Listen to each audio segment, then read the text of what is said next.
الرحمن الرحیم، السلام علیکم، گڈ مارننگ۔ صبح سویرے پاکستان کے ساتھ میں ہوں مایا خان اور میں ہوں شاہزیب احمد، اور ہم آپ کا کر رہے تھے انتظار کہ جلدی سے پروگرام شروع ہو تو ہم آپ کے ساتھ صبح نامہ کے ساتھ تازہ ترین خبروں کی اپ ڈیٹس لے کر آئیں۔ بالکل، اور اپڈیٹس لے کر ہم آ گئے ہیں کیونکہ ہم صبح نامے کا آغاز کر رہے ہیں۔ صبح نامے میں بہت ساری خبریں ہیں، آج بہت ساری اپڈیٹس ہیں جو آپ کو دینی ہے، اور ہم آغاز کر دیتے ہیں اور بغیر کوئی کسی قسم کی بھی دیر کیے تو سب سے پہلے آپ کو بتائیں کہ عسکری قیادت نے پاک فوج کو بدنام کرنے کی پروپیگنڈا مہم کا سخت نوٹس لیا ہے۔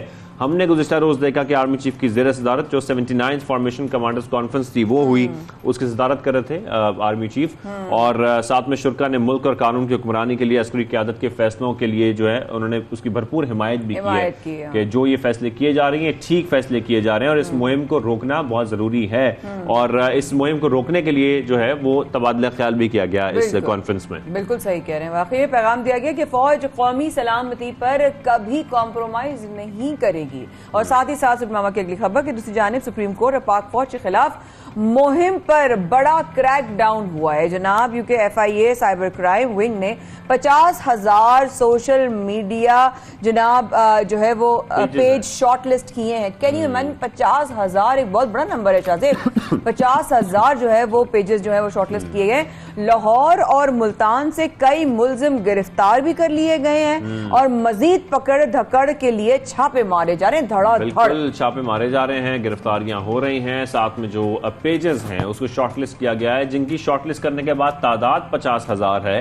ساتھ میں ڈی جی ایف آئی اے کو بریفنگ میں یہ بتایا بھی گیا ہے کہ ناپاک مہم کے دوران بیشتر پیج انڈیا سے آپریٹ ہو رہے تھے۔ دوسری جانب ہم دیکھ رہے ہیں کہ اسد عمر صاحب بالکل اسد عمر صاحب جو ہیں انہوں نے تحریک انصاف سوشل میڈیا کارکنوں کی گرفتاریوں کے خلاف عدالت سے رجوع کرنے کا بھی فیصلہ کیا ہے، اور اس کا انہوں نے باقاعدہ طور پر اعلان بھی کر دیا ہے۔ لیکن اس کے حوالے سے آپ کو ہم اپڈیٹ جو کر رہے ہیں وہ یہ کہ ایف آئی اے نے باقاعدہ طور پر اب گرفتاریوں کا آغاز کر دیا، آپریشن شروع ہو چکا ہے۔ بالکل ایسا ہی ہے، اور اب جو خبر نئے ہمارے وزیر اعظم شہباز شریف صاحب کے حوالے سے کہ وہ ہمارے شہر کراچی آ رہے ہیں، انہوں نے کراچی کا جو ہے وہ دورہ کرنے کا اب ان کا ارادہ ہے انشاءاللہ، اور عہدہ سنبھالتے ہی انہوں نے سب سے پہلے جو کام کیا انہوں نے یہ کیا جناب کہ 2 چھٹیاں ختم کر دیں۔ اچھا، ویسے خیر ہمیں تو کوئی اعتراض اس لیے نہیں کہ ہماری ویسی ہفتے میں 1 چھٹی ہوتی ہے، لیکن وہ تمام لوگ جو ہفتے میں 2 چھٹیاں انجوائے کرتے تھے تو ان کو یقینی طور پر بہت دکھ ہوا ہوگا مایا کہ ان کی چھٹی 1 کم ہو گئی ہے۔ کوئی بات نہیں، ٹھیک ہے، ویسے بھی لوگ نا گھر میں رہتے تو پریشانی ہوتے ہیں کبھی کوئی۔ اس پہ آپ کا کیا خیال ہے؟ میرا خیال یہ کہ آپ کو 1 ہفتے کے اندر، جو کہ اب انٹرنیشنلی اس بات کو ایکسیپٹ کیا جا رہا ہے کیونکہ ہم نے ایک خبر بھی کی تھی آئی تھنک دبئی سے کی تھی کہ وہاں پر اب فرائیڈے کو بھی ہاف ڈے کیا جا رہا ہے، تو پورے ہفتے کام کرنے کے بعد اگر آپ ریلیکس کریں گے اپنے تمام امپلائیز کو تو میرے خیال میں ان کی انرجی بڑھتی ہے، پھر وہ منڈے ٹو تھرسڈے بہت انرجیٹک کام کریں گے۔ But sir you have to realize کہ جن ممالک میں یہ ہو رہا ہے ان کی اکانومی پھر بھی سسٹینیبل ہے، ان کے حالات اتنے برے نہیں۔ اس وقت ہمیں پاکستان میں ہمیں چھٹیاں نہیں کرنے کی ضرورت ہے، ہمیں مزید کام کرنے کی ضرورت ہے، بیکاز اگر آپ دیکھیں چھٹی کے دن بھی ہم کام ہی کر رہے ہوتے ہیں۔ مسئلہ یہ ہے کہ ہم تو پہلے 5 دنوں میں کام نہیں کرتے تو اب 6 دنوں میں کام ہوگا کہ نہیں ہوگا، یہ سوال پیدا ہوتا ہے۔ ضروری ہے، اور ساتھ ساتھ سرکاری دفاتر میں اب ہفتے میں صرف 1 اتوار کی جو ہے تعطیل ہوا کرے گی۔ گزشتہ روز صبح سویرے وزیر اعظم شہباز شریف کی آمد کے موقع پر پی ایم ہاؤس کے عملے کی دوڑیں لگ گئی۔ یہ شہباز شریف صاحب کی ہمیشہ سے عادت رہی ہے، جب وہ سی ایم پنجاب بھی تھے تو صبح سویرے وہ پہنچ جاتے تھے سی ایم ہاؤس، اور چھاپے مارنے کا سلسلہ بھی ان کا جاری رہتا تھا، اور مختلف وہ دورے کرتے تھے، صبح سے شروع ہوتا تھا ان کا کام اور رات دیر تک چلتا رہتا تھا۔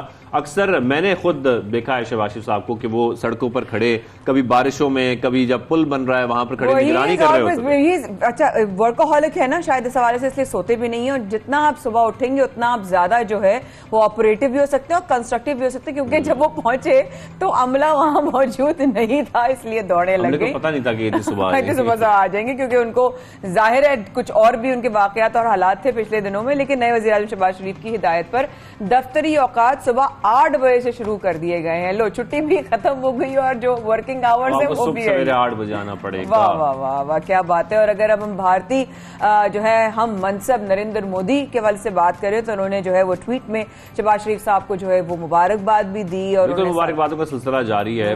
شہباز شریف صاحب جب سے وزیر اعظم بنے ہیں، اور ہم دیکھ رہے ہیں پڑوسی ممالک سے بھی جو ہے مبارکباد کا سلسلہ جاری ہے۔ نریندر مودی صاحب جو ہیں انہوں نے مبارکباد دی ہے، اور اس کا شہباز شریف صاحب نے اس کا مبارکباد کا اظہار تشکر بھی کیا۔ ساتھ میں یہ پیغام بھی دیا گیا کہ امن اور باہمی تعاون پر مبنی تعلقات کے خواہاں ہیں، جبکہ مسئلہ کشمیر سمیت تمام تنازعات کا پرامن حل ناگزیر ہے۔ آئے امن کو محفوظ بنائیں اور اپنے لوگوں کی سماجی و اقتصادی ترقی پر توجہ دیں. تو یہ پیغام دیا گیا ہے اور اس طرح جو پیغامات کا سلسلہ ہے وزیر اعظم پاکستان شہباز شریف صاحب کے لیے وہ مسلسل جاری ہے. مختلف ممالک سے پیغامات آ رہے ہیں. سر ہم کل بات کر رہے تھے عدنان سر سے کہ جناب اگر نواز شریف صاحب کی واپسی کے اگر امکان ہو رہے ہیں تو کیا ہوگا اور کیا نہیں ہوگا. تو اب اس حوالے سے بھی آپ کو خبر دے دیتے ہیں کہ سابق وزیر اعظم نواز شریف نے عید کے بعد وطن واپسی کا فیصلہ کر لیا ہے. ذرائع کے مطابق وطن واپسی سے قبل نواز شریف سعودی عرب جا کر عمرہ ضرور ادا کریں گے. بالکل, اور وطن واپس آ کر جو ان کے اوپر مقدمات ہیں اس کا سامنا کریں گے. سامنا کرنے کے ساتھ ساتھ نواز شریف سے پہلے سابق وزیر خزانہ اسحاق ڈار پاکستان پہنچیں گے. اس کے بعد نواز شریف صاحب جو ہے وہ عمرہ کی ادائیگی کے بعد پاکستان کے لیے روانہ ہوں. اسحاق ڈار صاحب کافی نظر آتے رہے, جتنی بھی یو کے کی ان کی جو ویڈیوز آتی رہیں, جو بھی ساتھ رہے ان کے, تو وہ میرے خیال ان کے آنے سے پہلے وہ ذرا میک شور کریں گے جی کہ ہمارے لیڈر آ رہے ہیں, ہمارے قائد آ رہے ہیں. اور اب چلتے ہیں ذرا کل کا جو واقعہ ہوا ہے جس نے سوشل میڈیا پہ بڑی دھوم مچائی, جس کی ویڈیوز لوگوں نے ایک دوسرے کو واٹس ایپ پہ بڑی فارورڈ کی اور لوگوں کے ذہن میں سوال ہے کہ یہ کیا ہوا